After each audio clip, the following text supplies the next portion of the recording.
Agora, nós vamos com o quadro que você tanto espera aqui com os meus colegas, Política do Dia.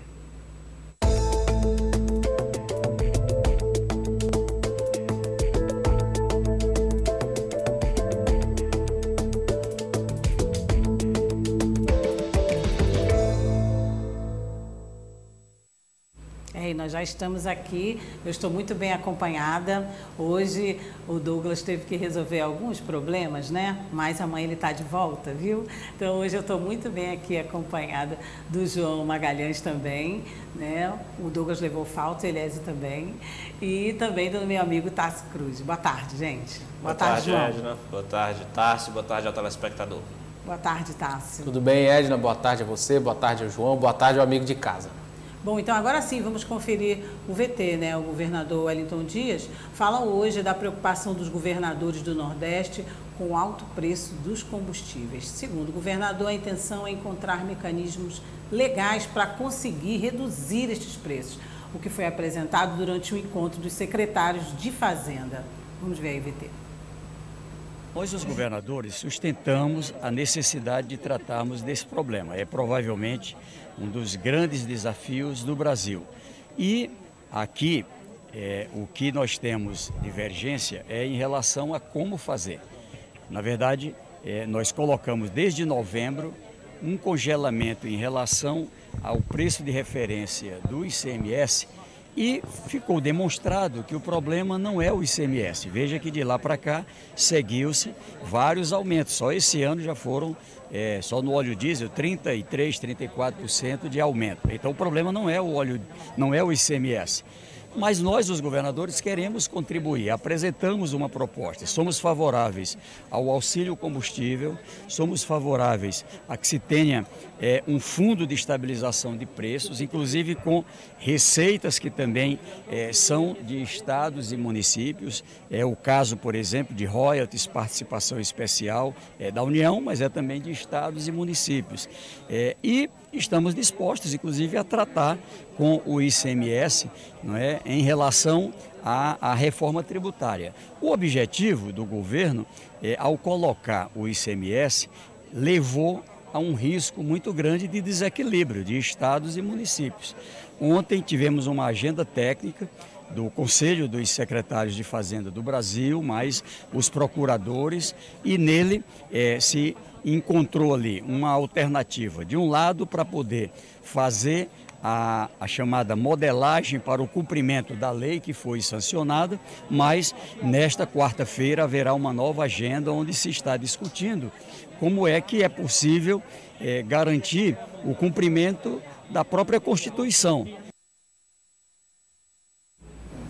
Olha aí, eu não vou perder tempo, vou logo aproveitar bastante esse tempo aqui, sei que todo mundo gosta muito de política e quer ouvir, e eu também quero, vou começar com você, tá, João? Muita polêmica em torno dessa questão do ICMS, eu gostaria que você fizesse essa leitura inicial já em cima do que é a proposta dos governadores, né, essa unificação e também a questão de culparem os estados pelo aumento do combustível e, enfim, essa discussão toda. Fique à vontade. Olha, Edna, no Brasil se politiza tudo, né? Se politizou até a pandemia, imagina então o preço dos produtos, nesse caso específico dos combustíveis, que é gerado, ninguém tem dúvida, ninguém desconhece essa realidade, influencia no preço dos combustíveis, a política da Petrobras, a política que o governo federal coloca na Petrobras de dolarizar o preço do produto, assim como também influencia a questão dos impostos estaduais, impostos federais, enfim, é claro que esse preço final que chega ao consumidor e que hoje está caro, né, hoje está apertando, hoje está sufocando o orçamento das famílias, ele é constituído por várias questões. De um lado, o governo federal com a narrativa de que os estados são o vilão da história, principalmente por conta do imposto estadual, que é o ICMS. E é claro que os governadores precisam, né, e estão tentando reagir politicamente a essa questão, tentando deixar claro que a culpa do alto preço dos combustíveis não é só a questão do imposto estadual, é principalmente a questão da política atual que o governo federal implantou na Petrobras, linkando o preço dos combustíveis com o mercado internacional. Essa discussão dos governadores, a gente tem aí uma espécie de choque, né, de enfrentamento, um confronto de narrativas, onde os dois, por um lado, tanto o governo federal quanto os governos estaduais, exageram na politização, porque, obviamente, que todo mundo tem a sua parcela de responsabilidade. O governo federal precisa procurar uma alternativa, porque hoje, com a própria questão do cenário internacional, tem influenciado demais a instabilidade com a guerra na Ucrânia. Ninguém tem dúvidas de que isso tem influenciado e tem levado o preço dos combustíveis, da gasolina, a ultrapassar os R$8 nos postos, e também os estados também precisam fazer a meia-culpa, porque no caso do Piauí, o ICMS era na casa dos 31%, a unificação não é o melhor caminho, porque isso vai fazer com que estados mais pobres, como é o caso do Piauí, perca muita receita, e essa receita é necessária, é importante, porque o estado precisa investir em segurança, em educação, em saúde, enfim, na prestação dos serviços públicos. Então o estado também não pode abrir mão de uma receita de uma hora para outra. Então nessa hora, é claro, é preciso ter cautela, bom senso, é hora de ter grandeza de espírito para colocar na mesa de negociação todos os prós e contras. O governo federal e os governos estaduais precisam, antes de tudo, dialogar, precisam colocar conversa, né, acima dos interesses políticos pessoais a necessidade da população, que hoje está passando por um momento muito difícil, porque além da questão da inflação, da economia que já não vinha muito bem, agora tem esse problema a mais, já que o aumento do preço dos combustíveis, ele não sufoca apenas quem tem o veículo, mas também toda a população, porque a gente sabe que no Brasil a maioria dos produtos, inclusive aqueles que integram a cesta básica de alimentos, eles são transportados pelas rodovias, por caminhões que precisam lá dos combustíveis, e é esse impacto que tem com certeza influenciado negativamente na vida das pessoas. Então Sim. É hora de ter grandeza política. Governadores e presidente da República, gestão da Petrobras, precisam colocar os interesses da população acima de tudo, e a politização não contribui para isso.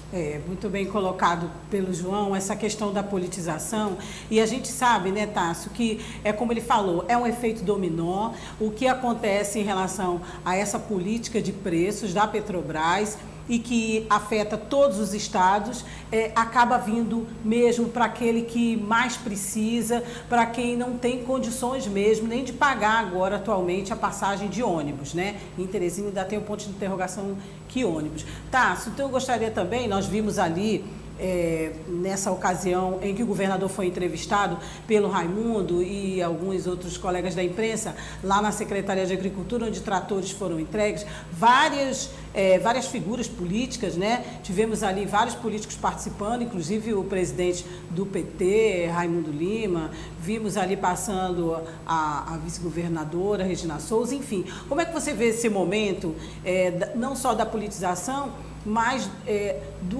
da não discussão de um debate mais amplo, como o João colocou aí, sobre o ICMS, sobre essa situação tão difícil que a gente vem passando aqui por conta de não se ter uma solução? É uma situação complicada, Edna. A gente conversava com o governador na Assembleia, por exemplo, nesta terça-feira, e ele falava justamente sobre a judicialização desse processo. Explicando rapidamente para o amigo de casa, foi aprovado na Câmara e no Senado um PL, um projeto de lei que unificou, como disse o João, esse ICMS em todos os estados do Brasil. Estima-se aí uma perda de mais de 10 bilhões em receitas de estados e municípios. Segundo o presidente da República, Jair Bolsonaro, que sancionou esse projeto na sexta-feira passada, a expectativa é que o preço da gasolina caia pelo menos 66 centavos para o consumidor. Só que os governadores alegam que em ano de eleição, um projeto da esfera federal que influencie na receita de municípios e estados seria inconstitucional, e por isso eles devem encaminhar uma ação direta de inconstitucionalidade no Superior Tribunal Federal, justamente para derrubar esse projeto. A polêmica ainda vai render. Mas como disse o João, a gente precisa de uma solução, porque em nenhum lugar do mundo, Edna, um tanque de combustível custa 30%, 40% do salário mínimo do trabalhador. E aqui no Brasil custa. E isso é impossível. Você precisa comer, você precisa outras prioridades e, como disse anteriormente o João, é uma cascata.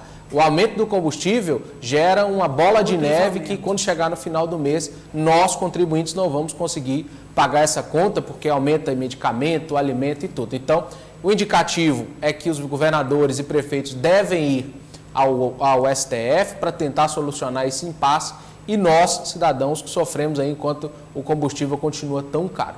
Quem está lá na base e na ponta é que sofre ainda mais. Bom, e dando continuidade aí aos nossos assuntos de hoje aqui no quadro de política, aconteceu no plenarinho da Assembleia Legislativa a tão marcada solenidade de filiação dos deputados estaduais Fábio Xavier, Flávio Nogueira Júnior, Elisaías, Firmino Paulo, Oliveira Neto, Nerinho e também da deputada estadual Janaína Marques ao PT. Nós temos aí um material feito por você, né, Tasso? E nós vamos começar ouvindo aí o governador Wellington Dias. Sou grato ao Partido dos Trabalhadores, assim como a outros partidos que se abrem, que recebem líderes para que possamos aqui, em um mesmo campo político, atuar nas eleições de 22. E é claro, o resultado deste esforço, ele também será na ampliação, tanto na bancada aqui na Assembleia Legislativa, como na bancada na Câmara Federal, que é um objetivo no campo político para, com uma maior representatividade, trabalhar de modo, eu diria, num ambiente bem mais favorável, um projeto de Estado que... Estamos vindo hoje nos filiar ao Partido dos Trabalhadores oficialmente, mas nós sempre fizemos parte do time do governador Wellington. Eu já me sentia assim, junto com o Partido dos Trabalhadores. Nós estamos chegando numa casa nova, mas com velhos amigos. Então, eu quero dizer que eu vou estar à disposição para lutar junto com eles e fazer o ajudar a eleger o nosso presidente Lula, ajudar a eleger o nosso governador Rafael, e estar junto, não só com uma estrela no peito, não só usando uma blusa vermelha, mas estar junto ali, levantando a bandeira, aguerrida e lutando nas causas do Partido dos Trabalhadores. Há 22 anos, deixei o PT e passei 22 anos no PDT. Não tenho nenhum arrependimento disso. Eu fiz um trabalho dentro de um partido, primo do PT, podemos assim dizer, quando chegamos a fazer 4 deputados estaduais. E o PDT, pela primeira vez, fez um deputado federal. Eu fui o deputado federal mais votado do partido no Brasil em termos proporcionais. E isso foi no Piauí. Você vê que a votação lá na convenção, lá na reunião partidária, a nossa aceitação foi de 71 a 5. Eu quase pedi, bota mais uns 3 para não ficar muito unanimidade. Eu me situo bem em qualquer partido. Qualquer partido que eu estivesse ingressando, eu teria supostamente a minha eleição garantida. Olha aí, ó, então nós tivemos, vou fazer uma correção aqui, não foram todos os 7, né? É porque ontem, gente, a gente recebeu uma informação de que os 7 iam se filiar, depois de que haveria uma mudança da data e depois não, confirmado que ia ser hoje, só que agora não seriam os 7, né, Tasso? Você que esteve lá, eu vi que a movimentação, pelo menos o que a gente estava olhando aqui, bem grande a movimentação, e aí a gente pôde observar também que um perfil diferente dos novos petistas. Eu queria que você comentasse os comentários dos bastidores. Foram 4 então, né, Tasso, que se filiaram? Eu diria, Edna, que o PT passa por uma metamorfose, né? O partido perdeu uma das suas principais lideranças, Assis Carvalho, que faleceu. O partido recebe esses deputados, alguns sem identificação mesmo com o partido, por mais de fazer parte do governo Wellington Dias nunca foram petistas raízes, nunca foram de base do PT. Mas o governador revelava, e a gente viu no início da entrevista, ele fala uma palavra interessante, Edna, que é a estabilidade, uma gestão futura. Porque com esses deputados eleitos ao lado do PT, o futuro governador, caso seja eleito Rafael Fonteles, vai ter uma estabilidade maior na Assembleia, porque esses deputados sim ou sim terão que rezar a cartilha do partido. E é importante destacar que além do deputado federal Flávio Nogueira, o filho dele, Flávio Nogueira Júnior, se filia, deputada Janaína também se filia ao PT, Oliveira Neto e Firmino Paulo neste momento. Os outros 3 deputados que estariam indo para o PSB, Nerinho, Elisaez e Fábio Xavier, devem se filiar no dia 22, que é o momento em que eles, junto provavelmente com Wilson Martins, chegam ao PT. Wilson Martins ainda foi em São Paulo, está em São Paulo, em Brasília, conversando com a direção do PSB, tentando equacionar aquele problema da federação. Então é isso que falta, nesse entendimento, esse entendimento que falta. Pelo que eu conversei em bastidor hoje, praticamente definido, esses deputados não aguardam mais o PSB, se filiarão ao PT, e o PT, ao lado do MDB, naquela dobradinha com o PSD, se torna o maior partido, os 2 maiores partidos da Assembleia Legislativa do Piauí.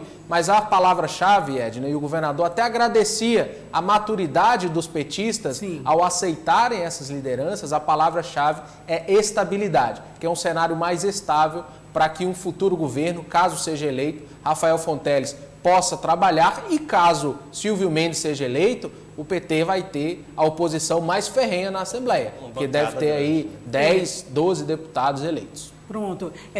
Rapidamente, então, porque a gente tem um outro material, mas não posso deixar de pedir para você, João, comentar sobre essa questão. Como é que fica, então, esse quadro? Mesmo com o Tássio, a gente sabe que já vem aí o Wilson Martins, os outros 3 estão batido o martelo, mas como é que fica esse PT raiz, essa discussão que a gente sempre sabe que existe no PT? E nós mesmos mostramos aqui, né, no Dia News, os descontentes. O Tássio sempre falou desse bloco dos descontentes. Como é que você vê essa parte da história, João? Olha, o Tássio falou sobre estabilidade, e eu diria que tem outra palavra também que casa bem com a situação que ocorreu hoje, que é o pragmatismo, de ambos os lados, tanto do Partido dos Trabalhadores, que foi pragmático ao receber políticos que têm estrutura política para serem eleitos em 2022, os 4 deputados que chegaram hoje, deputados estaduais, o deputado federal Flávio Nogueira, que ingressaram hoje no Partido dos Trabalhadores, são aqueles políticos que a gente observa a perspectiva eleitoral e diz, eles têm uma grande chance de serem reeleitos. Então, o Partido dos Trabalhadores foi muito pragmático ao receber a filiação desses líderes, porque de fato está pensando lá na frente em ter uma bancada forte. Se estiver no governo, tem aí essa estabilidade que o Tássio comentou. Se for para a oposição, tem uma bancada forte. E pragmatismo também de quem chega no PT. A deputada Janaína Marques, por exemplo, estava no PTB, mas a carreira política dela começou lá no PFL, um partido que tem uma ideologia política completamente contrária do que defende o Partido dos Trabalhadores. Centro-direita, né, João? Exatamente. Então, a gente tem aí a questão da adaptação, né? Na política sobrevive quem se adapta melhor, e esses líderes políticos estão demonstrando exatamente isso. É aquilo que a gente tem comentado. No final das contas, todo mundo quer se salvar, independentemente de partido, todo mundo quer garantir seu mandato. Então, foi muito pragmática essa articulação política, tanto do ponto de vista dos deputados que ingressaram no PT, quanto também do partido e principalmente desses pré-candidatos que estão tendo que abrir mão de pré-candidaturas para dar espaço a esses deputados que estão chegando no partido, porque afinal de contas todo mundo quer se salvar. Quem tem mandato quer se reeleger, quem não tem mandato, mas quer que seu grupo político saia fortalecido em 2022, porque fica lá na base do governo, então está tudo em casa. Só salientando um elemento importante, dos 4 que chegam para deputado estadual, a situação mais dramática e complicada é do deputado Oliveira Neto, que perdeu a sua maior base eleitoral, a prefeitura de Miguel Alves. O pai era prefeito e perdeu a eleição, e vê uma concorrência muito grande dentro do PT, em uma eventual federação. Ele foi um dos deputados eleitos com o menor com a menor votação, vai precisar aí quase que... Foi a menor, né, João? Vai precisar aí ampliar em 50%, 60% a sua votação se quiser se manter na Assembleia. Então, a situação mais complicada do deputado Oliveira Neto, eu destacaria aí nessa composição. E talvez a da mais confortável do deputado Flávio Nogueira Júnior, que foi secretário de Turismo, tem uma base política sólida. Então, para a gente ver esses dois cenários de estabilidade, Janaína também tranquila. Alguns deles já tinham sido, inclusive, ocuparam cargos, né? Era isso que eu ia pedir até para o João complementar, que alguns não se sentem tão desconfortáveis com o Partido dos Trabalhadores, porque já convivem, já estavam com cargos, né, no governo. Sim, inclusive, em relação ao deputado Oliveira Neto, ele perdeu o principal colégio eleitoral, o comando, né, da prefeitura de Miguel Alves, e o segundo maior colégio eleitoral dele foi em São Raimundo Nonato, onde o ex-prefeito Avelar também não vai mais votar nele, o que demonstra que para ele o cenário realmente não é fácil, e ele chega no Partido dos Trabalhadores muito com aquele discurso de que o PT vai eleger uma bancada boa, consequentemente, por ser o partido possivelmente de Rafael Fonteles, obviamente quem está no PT acredita nisso, então tem uma chance maior de chamar ali mais suplentes. Agora, o próprio deputado Flávio Nogueira, Edna, ele já foi, como ele bem disse, filiado ao Partido dos Trabalhadores. Então, de fato, ele está retomando um caminho, né, de 20 anos atrás, ao contrário da deputada Janaína, que de fato migra de uma seara política, de uma ideologia política lá do PFL, passando pelo PTB, e agora chega ao Partido dos Trabalhadores, demonstrando que a questão pragmática se sobrepõe a qualquer questão ideológica. Pronto, nós temos aí mais um material, acho que dá tempo. O governador Wellington Dias oficializou no Diário Oficial. Vamos lá, nós temos até uma foto, é sobre o novo secretário de mineração. Tá aí, então pronto. Nós estamos vendo aí, pronto. Então o governador Wellington Dias oficializou ontem, né, o novo secretário de Estado de Mineração e Petróleos e Energias Renováveis do Piauí, que é o senhor Fernando Eduardo Souza de Lima Santos. Olha o nome comprido e forte. A mudança é uma indicação do deputado estadual Varton Lacerda. Bom, Fernando Lima é advogado natural de Santa Cruz do Piauí e foi candidato mais votado do PMN na última eleição para vereador de Teresina, colegas, com 2.111 votos, e apoiou a candidatura de Kleber Montezuma. O novo gestor é especialista em direito eleitoral, gestão pública e licitações e contratos. E já exerceu o cargo de diretor-geral da Câmara Municipal de Teresina e delegado federal do Ministério do Desenvolvimento Agrário, o MDA. Está aí ele na foto, João, e o que a gente percebe é que essa indicação aí era uma indicação que, me corrija se eu estiver errada, estava aí em dívida, né? Essa indicação, com essa indicação, o governador, que não deixou para vice nomear, já fez essa nomeação e fica tudo realmente articulado nessas indicações de gestão. É isso mesmo? O ex-secretário, né, Hausenbergson, ele era da cota do deputado Wilson Brandão. Sim. Eu vou lembrar que o Wilson Brandão, ano passado, disputou a eleição para o Tribunal de Contas do Estado, acabou aí saindo desse processo chateado com o governo do Estado. Ele entende que o governo interferiu demais no processo para eleger Flora Isabel. Sim. Ele saiu, se retirou da base, passou uns meses escalado, se retirou da base, mas o secretário Hausenbergson continuou lá na pasta e agora, por um rearranjo político dentro do grupo do governador Wellington Dias, absolutamente normal, Fernando Lima chega para ocupar a pasta da Secretaria de Mineração, Petróleo e Energias Renováveis, que fica logo ali em frente ao Palácio de Carnac, perto do governador. Atravessar a rua, é só atravessar a avenida ali, Antonino Freire. Então, é realmente um rearranjo político dentro do grupo do governador Wellington Dias, de uma pasta que sai oficialmente de Wilson Brandão, do Progressistas, e passa para o comando, para o controle do Partido dos Trabalhadores, já que Varton Lacerda, é bom lembrar, virou deputado, se efetivou como deputado estadual com a ida de Flora Isabel para o Tribunal de Contas do Estado, e é um político que tem uma base muito consolidada na cidade de Altos, em toda a região ali, próximo ao território dos Carnaubais. Pronto, e Tássio, gostaria que você fizesse também um comentário sobre essa nomeação. Eu vi aí que, como eu falei, não é só o nome dele que é grande, não, é extensa aí a folha curricular, é um Um homem que, a parte técnica, pelo que a gente está vendo aí, né, e do direito, é uma pessoa com uma boa formação. Especialista em gestão pública, né, Edna? O mínimo que a gente cobra é isso, mas eu gostaria de dar uma entonação do bastidor político dessa nomeação. Sim. Fábio votou em Wilson Brandão, foi apoiado por Wilson Brandão na última eleição aqui da capital e agora ocupa a secretaria que era ocupada por Brandão, só que com outra indicação política. Ao que tudo indica, uma base eleitoral que era da oposição e que a situação, o PT, ocupa com a indicação de Varton. Eu conversei com o deputado Varton mais cedo e ele disse 100% confirmado que é a minha indicação. Então, como o João disse, o Varton teve uma ampla votação em Teresina, é muito forte na região metropolitana e Se fosse por outro partido, ele se elegeria? Provavelmente, né? Ele teve ali 22 mil votos, uma votação expressiva.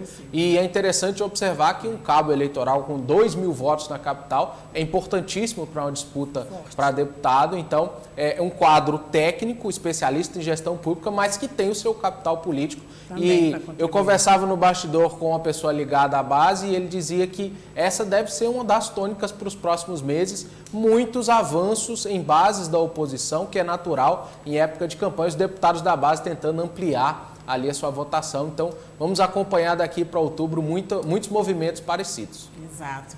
Bom, gente, após 5 meses desde a decretação do estado de calamidade no transporte público de Teresina e nenhuma medida efetiva para a solução dos problemas do sistema, o prefeito, Dr. Pessoa, voltou atrás e revogou o decreto 21640, né, que reconhecia a calamidade do transporte urbano da capital. A prefeitura alegou que o transporte coletivo urbano municipal é serviço público de natureza essencial, cuja prestação não pode sofrer solução de descontinuidade, o que contradiz a intenção do decreto anterior, que era de interferir os serviços e contratar novas empresas para operar o transporte público. Bem, o decreto de outubro do ano passado estabelecia o prazo de 180 dias para que a regularidade do transporte fosse estabelecida na capital. Bem, João, a gente acompanha aqui para e passo toda essa situação. Hoje a gente teve essa manifestação aí, que vocês acompanharam. Cada vez mais a gente vê agora esse retorno, enfim, de decisões. Rapidamente, como é que você vê essa medida, essa ação? Com muita desesperança, viu, Edna? Porque a gente tem, primeiro, um 2021 com absolutamente sem ônibus nas ruas, a população desassistida nessa prestação de serviço público. Aí a prefeitura vem, doutor Pessoa vem, sem nenhum planejamento, decreta calamidade no serviço, mas esse decreto não serve para nada, porque passados 5 meses nenhuma medida efetiva foi tomada. A única medida que ele começou a tomar foi barrada agora pela Justiça, que foi a entrega, né, da catraca, a entrega do dinheiro para a pasta comandada pelo seu filho, e agora foi barrada pela Justiça. Então, infelizmente, a gente não tem aqui nenhum tipo de esperança para entregar a população de Teresina, porque a prefeitura teve um ano de crise, uma crise num setor essencial para a cidade, fez um decreto para tomar soluções rápidas, para apresentar soluções rápidas. Essas soluções não foram apresentadas, agora volta atrás e a gente volta para aquele período em que a gente de fato não sabe o que vai acontecer e só tem uma certeza de que a prefeitura também não sabe o que fazer em relação para melhorar esse serviço para a população. Bom, bem rapidinho, Tassi, que eu tenho que encerrar, mas eu queria que você desse um ponto final aí no nosso comentário. Fica bem claro, Edna, que a calamidade é o prefeito. Na época, o Washington Bonfim falou isso e concordo com o professor. Fica claro que a calamidade não é o transporte, é o prefeito. Lamentável, passa a ideia de que a nossa cidade é uma nau, é um barco à deriva sem nenhum comandante. E a gente falou aqui, disse de tudo que aconteceu hoje em frente à prefeitura. Infelizmente, o que aconteceu foi lamentável. Agora temos aí mais essa decisão. Claro que o sistema de comunicação está sempre aberto aí para ouvir o outro lado, mas estamos mostrando o que está acontecendo, né? Apenas o que está acontecendo e o que a população mesmo está dizendo para a gente. Bem, pessoal, muito obrigada pela participação de vocês hoje. Tasso, boa tarde, muito obrigada. Amanhã nosso amigo está aqui, com fé em Deus, no comando aqui dessa nave aqui, que não afunda não. Grande abraço, Edna, boa tarde a você e o amigo de casa. Boa tarde, João, obrigada. Edna, boa tarde para você, boa tarde a todos. Bom, vamos conferir aí a charge do dia já diretamente para poder encerrar o nosso quadro. fim do mês. Olha aí como é que a gente vê aí o baque, como é grande. Aguentar, muito né? Difícil, muito difícil. Sempre o nosso JA aí com as suas maravilhosas charges. Gente, muito obrigada. Vou me despedir aqui mesmo. Posso, Jéssica? Com os meus colegas na tela. Boa tarde. Até amanhã. O Dia News fica por aqui. Amanhã o Douglas está por aqui. Boa tarde. Até amanhã.